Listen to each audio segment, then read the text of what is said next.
Hello students, मैं Seema Yadav, associate professor physics department RR college Alwar.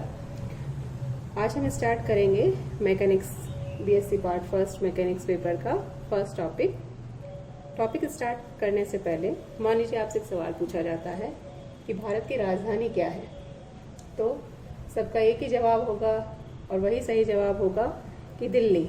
चाहे वो आप कहीं भी बैठे हो, कोई भी व्यक्ति कहीं से भी जवाब दे, किसी भी स्थिति में हो, एक ही जवाब होगा कि दिल्ली भारत की राजधानी है। लेकिन अगर अगला सवाल ये हो कि दिल्ली कितनी दूर है, तब तो आप सोचेंगे ये तो सवाल ही पूरा नहीं हुआ। सवाल दिल्ली कितनी दूर है ये बताने के लिए पहले ये होना चाहिए कि किस जगह से कितनी दूरी पर स्थित है। यानी दूरी को हम जब भी डिफाइन करते हैं, जब भी बताते हैं, तो दूसरे पिंड के सापेक्ष ही बताते हैं। जैसे यहाँ पर हमने एक पिंड लिया है बी।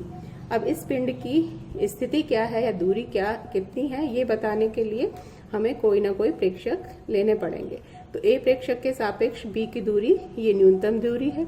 इसी तरह कोई दूसरा प्रेक्षक यदि सी पर स्थित है तो उसके लिए जो न्यूनतम दूरी हो जाएगी वो सी बी के बराबर होगा। इसी प्रकार से अन्य स्थान पर स्थित व्यक्तियों के लिए या प्रेक्षकों के लिए ये दूरी अलग अलग होगी।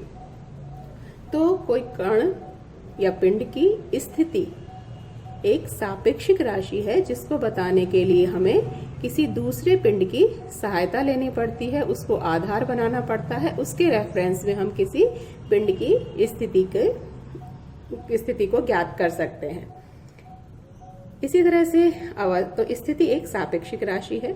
इसी प्रकार से पिंड की अवस्था से मतलब कि वो स्थिर अवस्था में है या गतिशील अवस्था में है, ये किस प्रकार की राशि होगी, इसको देखने के लिए मान लीजिए हम एक उदाहरण लेते हैं कि ट्रेन जा रही है, उसमें यात्री उपस्थित है और तो जो ट्रेन में बैठे यात्री है उनके लिए क्या होगा कि ट्रेन तो कैसी दिखाई देगी, स्थिर अवस्था में दिखाई देगी, स्थिर दिखाई देगी।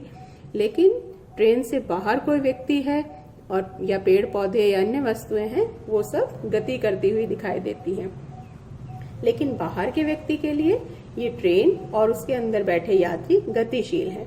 तो इस बाहर के व्यक्ति के सापेक्ष ट्रेन और यात्री गतिशील है, जबकि ट्रेन में बैठे यात्री के लिए ट्रेन स्थिर है और जो व्यक्ति है, बाहर व्यक्ति है, वो गतिशील है।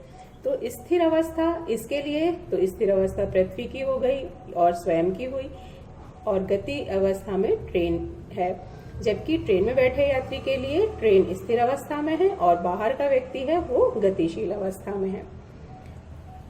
इसी प्रकार से हम दो ट्रेनों का उदाहरण ले सकते हैं। एक ट्रेन जा रही है, दूसरी ट्रेन जा रही है। मान लीजिए अगर दोनों ही समान वेग से गति कर रही है एक ही दिशा में, तो इनके यात्रियों के सापेक्ष, एक दूसरे के सापेक्ष ये दोनों ट्रेनें एक दूसरे को स्थिर दिखाई देंगी। लेकिन बाहर के व्यक्ति के लिए ये ट्रेनें और जो यात्री हैं वो गति करते हुए दिखाई देंगे।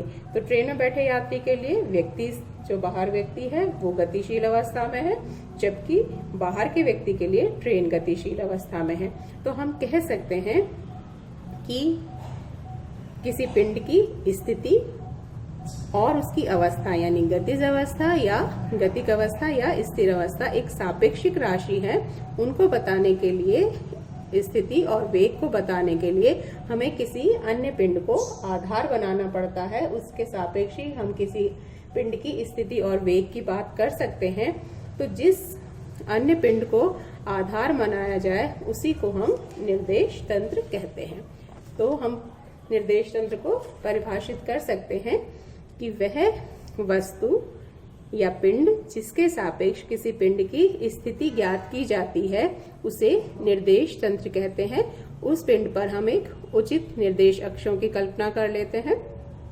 ये निर्देश तंत्र किस तरह से होने चाहिए कि सर्वमान्य हो, एग्रीएबल हो, इजी हो, यानी आसानी से उनकी कल्पना कर सके, उनको मान सके हम, सार्वभौमिक या यूनिवर्सल हो, विश्व में इसकी मान्यता प्राप्त हो।